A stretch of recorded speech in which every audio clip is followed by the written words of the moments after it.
প্রিয় দর্শক শ্রোতা, আজকের ভিডিওতে আমি আপনাদের জন্য একটি বড় খবর নিয়ে উপস্থিত হয়েছি। খবরটি ঈদ উল আজহা তথা কুরবানির ঈদ 2022 নিয়ে, তাই ভিডিওটি আপনাদের জন্য খুবই গুরুত্বপূর্ণ।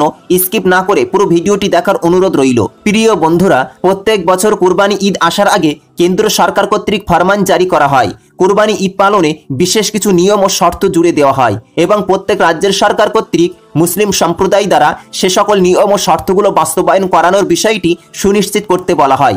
এবারও ঠিক তাই করা হয়েছে। মুসলমানদের কুরবানি ঈদ পালনে বিভিন্ন ধরনের সীমাবদ্ধতা সৃষ্টি করা হয়েছে, যার ভিতর থেকে কুরবানি ঈদ পালন করতে হবে। কেন্দ্র সরকার কর্তৃক নির্ধারণ করা নিয়ম বা শর্তের উল্লঙ্ঘন করা যাবে না। এ বিষয়ে দিল্লির শাহী মসজিদের ইমাম সাহেবের একটি ভিডিও বেরিয়ে এসেছে। তিনি সেই ভিডিওতে সকল মুসলমানদের কিছু উপদেশমূলক কথা বলেছেন। তাছাড়া সরকারের দৃষ্টি আকর্ষণ করে এবং আবেদন করে নিজের মনের কিছু কথা ব্যক্ত করেছেন, যা প্রত্যেক মুসলমানের পাশাপাশি সরকারেরও অবশ্যই শোনা উচিত। প্রিয় বন্ধুরা, আপনারা দিল্লির শাহী মসজিদের ইমাম সাহেবের কথাগুলো শুনুন।